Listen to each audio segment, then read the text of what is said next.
I've been walking beneath streetlights. I've been walking, cause I can't find peace on these nights. I've been walking, but my strides are getting slower. Still I'm walking, but I don't know where I'm going. I've been looking for love, but only found deception. Told my secrets to some people who have not kept it.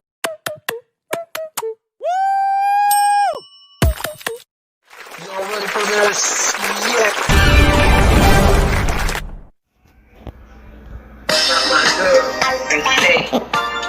This is the Lisa Baxter Show, giving you the 411 in the kidney one. My girl, and say, this is. Hello.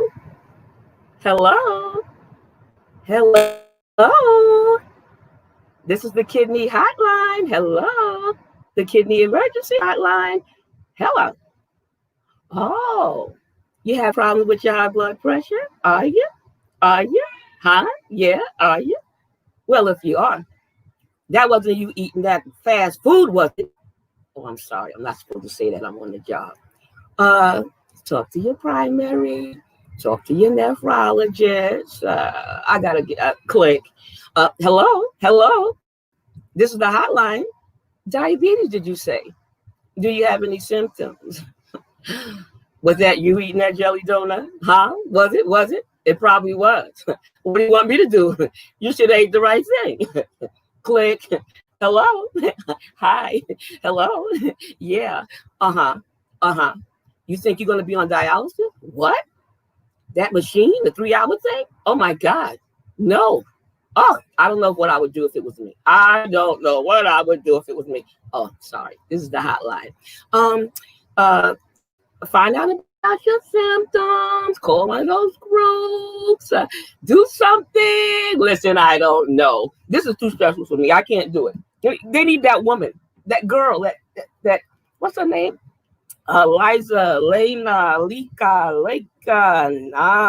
Because this is the Lisa Baxter Show, giving you the 411 in the kidney world. Hello, everybody. Hi, new month and happy Sunday to you. Oh, welcome. I got a wonderful, fantabulous show for you tonight. Yes, I do. And just before I introduce my guest, I wanted to show you this wonderful recipe. Does that look good or not? Yes, it's from the Kidney Foundation. Wow, they got a whole lot. So you can look on their website or what have you. Yeah, chicken fajitas. The healthy way. All right? Woo. All right, so now I am going to introduce my wonderful, great, fantabulous guest. Man, he is royalty. That's all I can tell y'all. Royalty. All right. We got Uncle Jim Myers. This guy is an advocate. He's more than an advocate. He sit on boards and stuff. You know what I'm trying to say? He taught at universities. He graduated. He went to college. He was a man that did dialysis and got a transplant. Well, I'm not going to tell his story because he's going to tell his own story, but he's a diamond. He's beautiful. Oh, he's just too many things. It'd be so long to say everything that I would have to read at least 2 papers, but he's going to tell you himself. I'm introducing right now, Uncle, our uncle, my uncle, and your uncle, Uncle Jim. Welcome.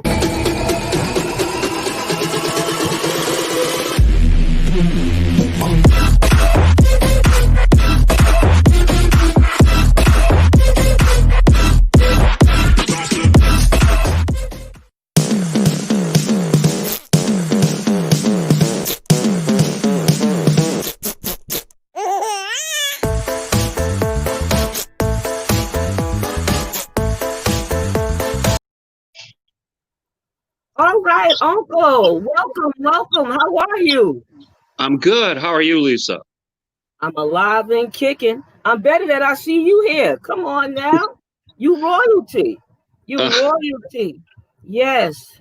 And you the host of Kidney Stories. Yes, ma'am. I had to have you. Come on now, come on. Yes. Well, we're gonna ride and we're gonna cruise and we're gonna fly a little bit right to your story. Okay.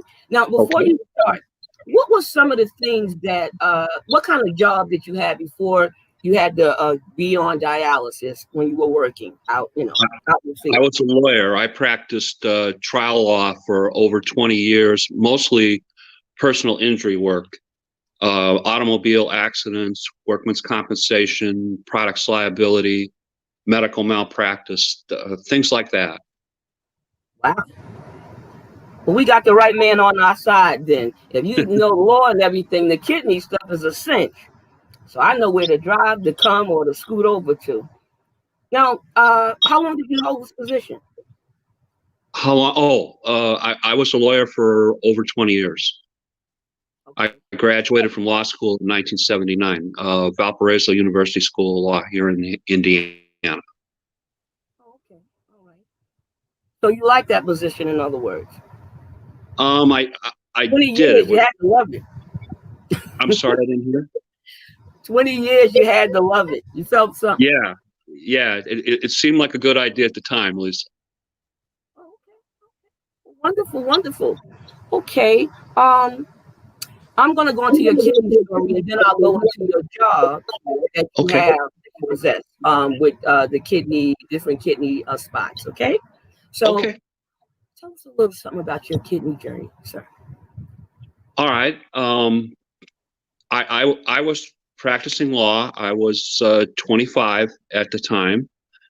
I started having pain and issues in my kidney area. Polycystic kidney disease runs in my family.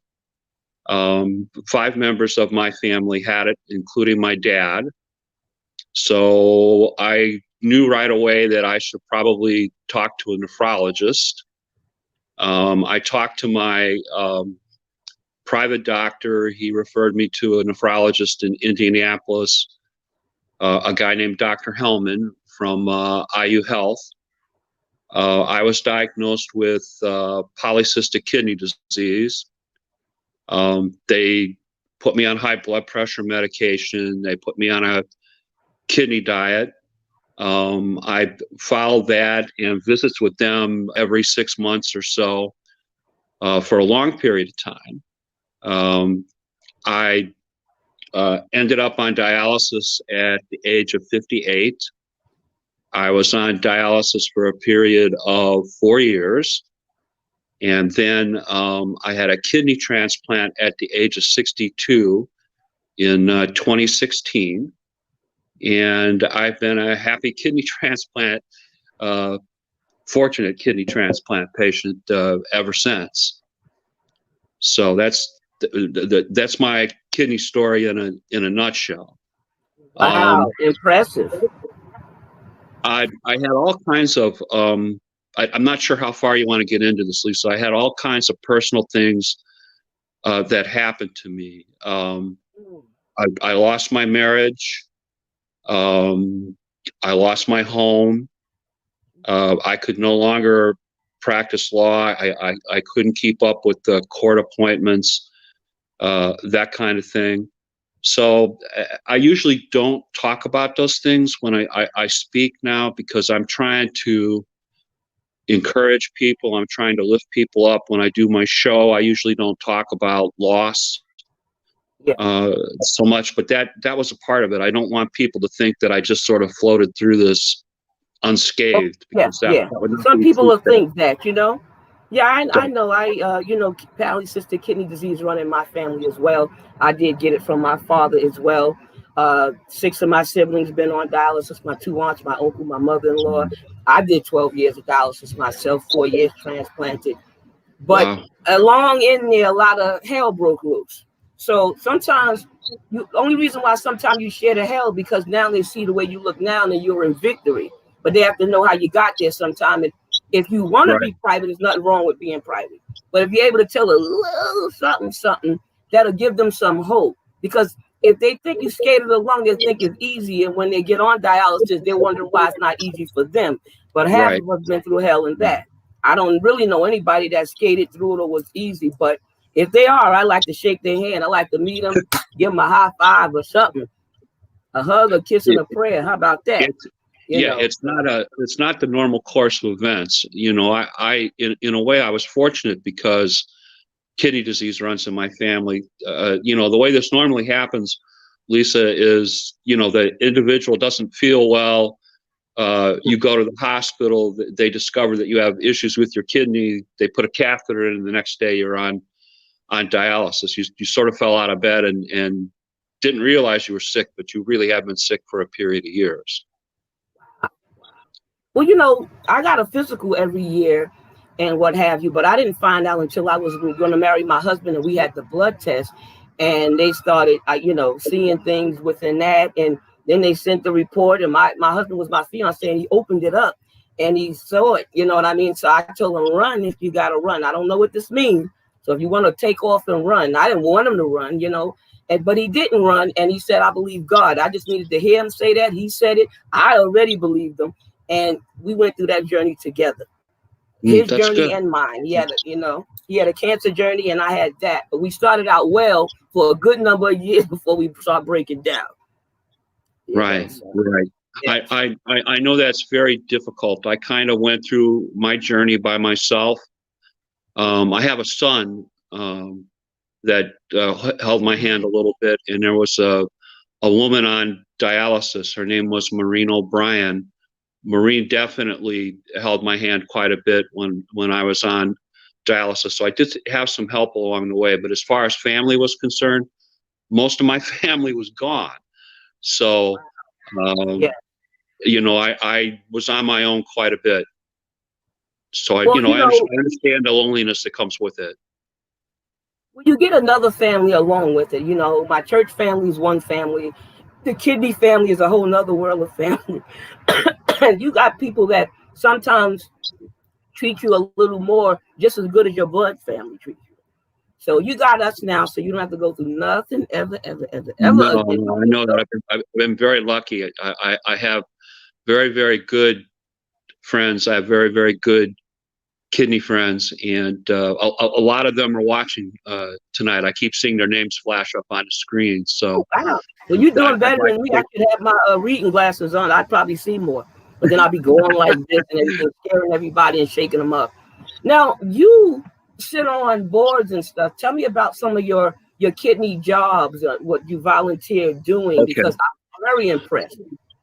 I'm with the National Kidney Foundation. I'm a former regional leader for them in the Midwest. I'm on their kitchen cabinet committee for COVID-19, and I was also named Advocate of the Year in 2019, the Richard A. Selleck Award. I'm on the board of directors with the American Association of Kidney Patients. I also started their initiative for pediatric kidney patients. I have a soft spot for kids. I'm on their trichinosis board group, and also I'm on what would be the equivalent of their social media group. I try to help out a little bit with the way that they're viewed and published, the things that we sell, that kind of thing. And I'm also with the American Kidney Fund.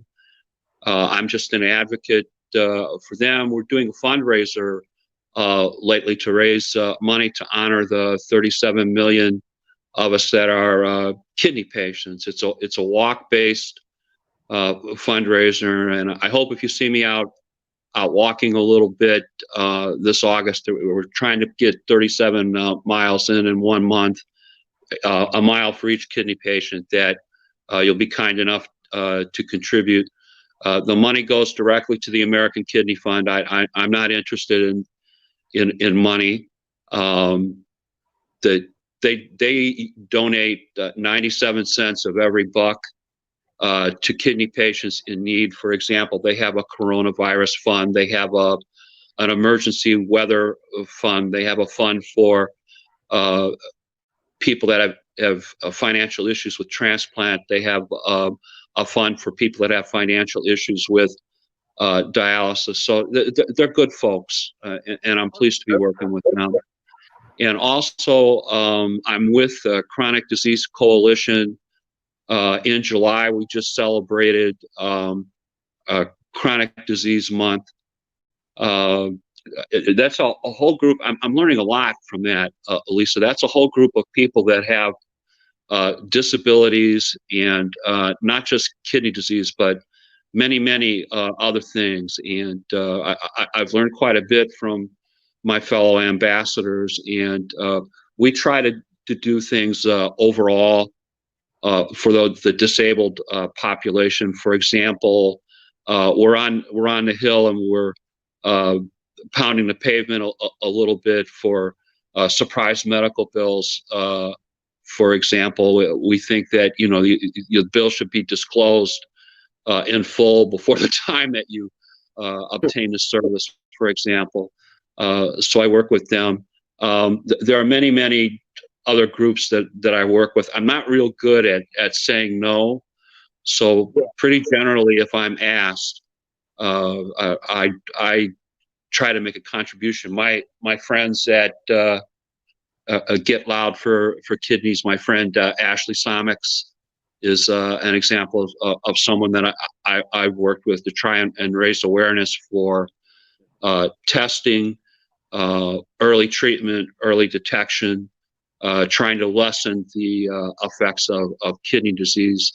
And for people that are on the kidney waiting list, there's about 100,000 people that are waiting for a kidney, and they transplanted approximately 20,000 last year. So there's a big gap there, and people are at it every day. And 12 or 13, depending on whose numbers you believe, pass away every day waiting on that list. And we want that to stop. We want everybody to get a kidney that is looking for it. So there are various things that I do to try and help out. That's fantastic. That's truly fantastic. You're very active, and it's good to be active, in your life, in your own treatment, and even in your recovery. You just got to be active in the whole thing. Have a say so. Be educated about your illness, know your family history, and you definitely know all of that. You definitely done your homework. You got statistics down pat. I ain't mad at you. I just not mad at you. So I like you. I wore a shirt too. I hate the wait. That's I do a lot of organizations like you. That same fund helped me when I had issues with paying the Medicare. Was it Medicare when I first got Medicare? When I first got on dialysis, I had issues or something with it, and they really helped me out. So I do understand what they do and how they do it. They are excellent fun. I couldn't put enough resources up on my page. You know what I'm saying? And it's nice to belong to all these things. I understand. I pro and live on New York. This is part of Live on New York shirt. You know what I mean? And Price Foundation as well. I just did a magazine spread with them. They did put me on the cover. I'm like, what? I ain't mad at you. I was shocked. You know what I mean? But I'm grateful that they want to tell the story and put it out there. You know what I mean? So that's what you got to do. This is what we work towards. We want to bring awareness any way that we can. So if it take a street fair, a job fair, a health fair, a walk, a fundraiser, a song, a show, a poem, or a dance, we got to do it. How about that? Anything to raise awareness for kidney disease. They spend thousands of dollars doing research on other types of diseases. What do they spend for us? $26, $25 per patient? That's just not adequate. For example, Lisa, when I went on dialysis, the same basic machines that they used when I used to sit with my dad back in the 1980s, those were the same machines that they were using on me. So that gives you some idea of really how little up to this point that they've done research.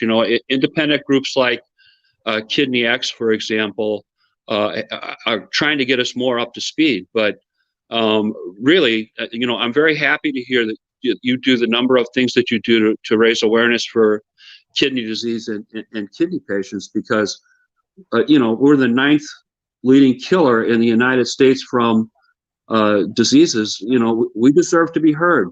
We deserve to have our time. It's like we under a rock, I always say. And Yes. and it shouldn't be that way. You know, it should be like any other thing going on, any other type of illness, but God forbid it's just not, you know what I mean? But it takes people like all of us to do this together. You know what I mean? Yes. It's not a competition or a race. We run in the same race, going the same direction. And so I'm just glad to see that you didn't let anything stop you. You know what I mean? From the No, least of these, no. you know what I mean? From the youngest to the oldest, we all should be doing something. Big or small, something. The way that I look at it, Lisa, the experiences that I've had it in my life, you know, with my family, as a lawyer, with legislation, dealing with judges, writing, social media, all of that kind of came into play. And, you know, I realized that this is my purpose in life, that all of the things that happened to me formed a purpose to be a kidney advocate and to let people know about kidney disease and to let my kidney friends know about the things that go on, you know, what different organizations are doing, what they're doing in science, what innovations are coming forth, what the politicians are doing, what the legislators are doing. I think it's very, very important that, you know, when you have knowledge like that, you try to share to your friends and the people in the community. And I consider everyone in the kidney community to be my friend. And I try to work hard with everybody. Of course, you know, we have disagreements from time to time, but basically the idea is that we want to get that information out there. And that's why I'm so active on social media. I try to share something every day and every evening to help people. And I do write quite a bit. So I've been very fortunate. A lot of my blogs have been published. So I want people to be aware of what's happening in the kidney community, the things that are happening to make life better for all of us, the things that we need to be concerned about, the things that we need to pay attention to, the political people, what they're doing, what our politicians are doing, what our members of Congress are doing, the people that support us, the legislation that's important. That's all part, in my mind, of being a good kidney advocate. And I like to think that, you know, I'm the people's kidney advocate, that I am your advocate, that I'll be there for you until I can't do it anymore, and probably do it for a couple more days after that. So. Yes. Yeah. Well, you running with the baton. I ain't mad at you. You got your sneakers on and you're going and you're going. Now, you mentioned something on your show on Friday night. Your show's on Friday night at 8:30, right? Yeah, like twice a month. Okay, twice a month. Y'all hear that? I'm just throwing it out there if y'all didn't know. Because we got so many beautiful people on. Of course, you know, we got Bella, you know, we got them all up there. Mr. Jared, Mr. Steve, Mr. Mika, and Andrea. So I think I didn't forget anybody. You know, so we all out there. Now you did something on Friday. You had a website. No, you had an email for people to tell their story because you said it makes a difference. It makes a difference, you know, with Congress and what have you. Tell us that email and tell us about it. Sure. Basically, through research and through the things that they teach us as an advocate, what I've found out is that a lot of people are reluctant to communicate with their politicians, their member of Congress, their members of state legislators, because they feel that they don't speak well or they don't present themselves well. And nothing could be further from the truth. The truth of the matter is that no one knows your kidney story the way that you do. And you know, all you really need to talk about is your life experience. You know, you can have some political like myself help you out with the rest of it, but when you tell your kidney story, if you're talking to your actual member of Congress, your actual state legislator, they'll remember 80–90% of what you said. And this is what motivates them to act, which motivates them to co-sponsor legislation, to write legislation, to do the things that are necessary to help us. If you're speaking to one of their liaisons, if you're speaking to one of their staff members, one of their health liaisons, they will remember almost 100% of the story. And I've had it happen where I was in meetings and, for example, like my friend Curtis Warfield was telling his kidney story. Curtis is an advocate from Indianapolis, and he's on the board of directors with the National Kidney Foundation of Indiana. And we were talking to a representative for Andre Carson, who is a representative, one of our national representatives in Congress from my state. And that young man volunteered that people in his family were getting liver transplants, that he had been through some of this. So we knew from that some of the things that we were asking for or requesting, immunosuppressant drug bill, Living Donor Protection Act, that rang a bell with him, that he personally identified with that. And because of that, he would make a recommendation to his member of Congress to please co-sponsor and support the bill, simply based on his family's history. Well, that's very, very important. That's why telling your story is so very, very important, because this is what causes members of Congress to act. Even, like, let's say, for example, Lisa, we're on social media. Don't think that they don't take notice of the things that you talk about when you tell your story on social media, or the things that you post.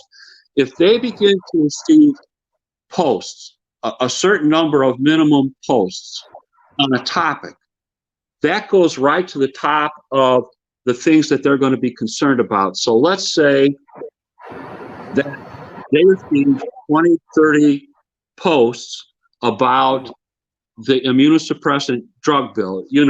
36 months Medicare carries you for your immunosuppressants.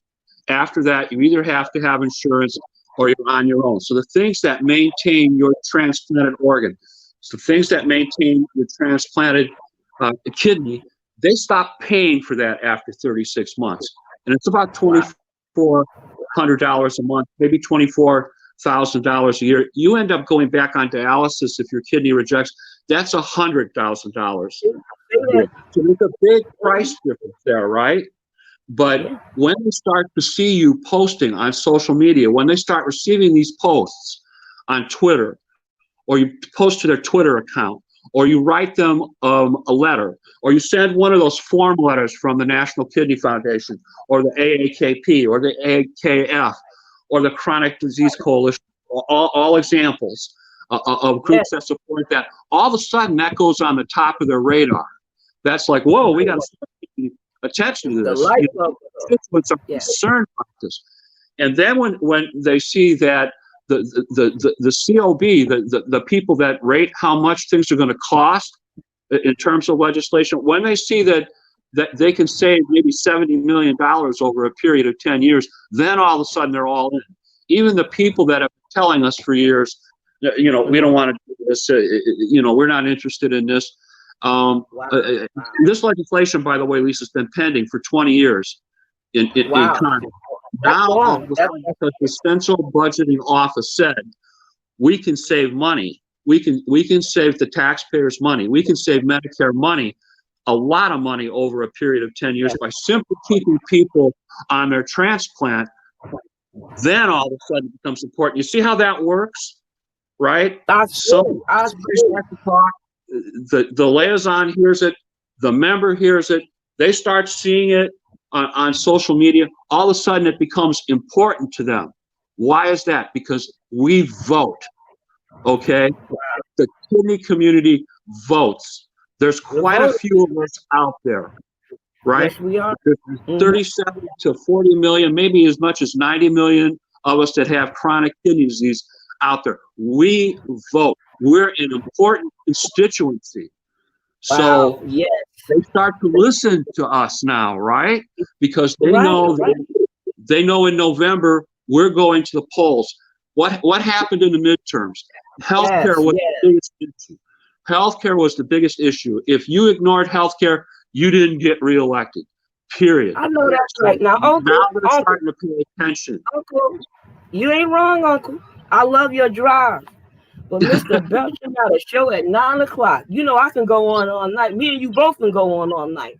But if you could say Yes, ma'am. anything out there to encourage somebody to do something, what would you say? I want that, and I want your shout out before I end this show. It's been hot Okay. and fiery and interesting. If when I work with young advocates, for example, when I want them to understand what they do is important, this is what I tell them. I tell them to never underestimate their own value and the things that they have to say, and to remember that there are those of us that are older, that have been around for a while. And if you reach out to us, we are more than perfectly willing to help you. That we will give you guidance. We will tell you what to do. We will tell you where to look. We'll send you information in the literature. People like myself, Kemp Wrestler, Mary Ballacher. I mentioned my friend Curtis Warfield. All of us, Gary Bodenheimer. I know I'm forgetting people, and I'm going to apologize because there's so many experienced advocates out there. We are waiting for you to contact us so we can help you. And is there a website or an email or a phone number they can contact you at? They can always find me on Facebook, Jim Myers, Myers. My email address is kidneystories@hotmail.com. My telephone number is 219-359-6616. Anybody that wants help, anybody that has a question, and anybody that wants to know what organizations to work with, anybody in the kidney community that needs anything, you can contact me anytime. I will get back. All right. Well, is there a shout out to anybody before I say goodnight to you, my sweet Uncle Jim, the man on fire? My friend Melissa Toft, the network recently asked her to come on and do a show. Mel, you should do it. You should do it. You would be great. My friend Jonathan Traylor, who is a kidney advocate in the making. John, I want you to keep doing what you're doing. Keep walking for the AAKF or the AKF. I know you're walking up and down those stairs in your building because it's so hot out there in Texas. I want to encourage you. Keep doing it. Keep telling people your story. Keep going on shows like this. Stephen and Jarrett sponsor. I want to give a shout out to my kidney brother and my bestest friend in the whole world, Kemp Wrestler, who is a tremendous kidney advocate. His organization, Kidney Solutions, is actually helping people get kidneys. He has doctors that refer patients to him. He works with the patients. Wow. Sometimes they get preemptive transplant without going on dialysis. Wow. Bound to last longer. Living donor usually involved in that. Big shout out to Ken. I think he's like the best kidney advocate in the United States right now. Mm-hmm. Wow. Well, Uncle. Big shout out to my friend Martin, who's been following me. I see his name coming up. Thanks, Martin. I appreciate it. I'm glad you saw my him. Friend Andy, who was in the Navy and is a recent kidney transplant person. I'm sure I'm forgetting people, and I apologize. But everybody, that's what I do, because I saw a few names and now I don't remember who those names is to say it when I, end the show. So I'm going to say thank you, everybody. So I'm not mad at you. I know it helps. It's from the head, not the heart, Yeah. But I thank you, Uncle Jim. You're a blessing, and you're a force to be reckoned with. Keep doing such a great job. I look forward to working with you further. All right? Keep Great. I look forward to working with you too. Good night and have a great day. You take Good care. Have a night. good evening, my friend. Thank you so much. Excellent. Fantabulous. Well, you guys heard it for our Uncle Jim. He gave a wealth of information. I hope you got it all.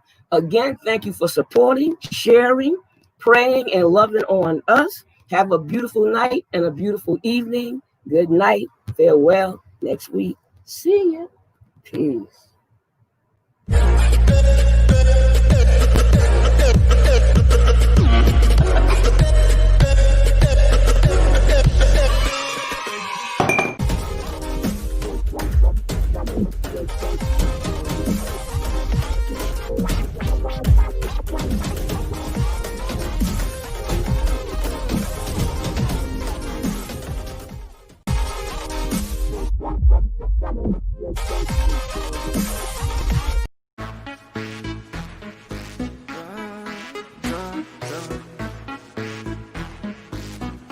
Oh, I've been walking beneath streetlights. I've been walking, cause I can't find peace on these nights. I've been walking, but my strides are getting slower. Still I'm walking, but I don't know where I'm going. I've been looking for love, but only found deception. Told my secrets to some people who have not kept them.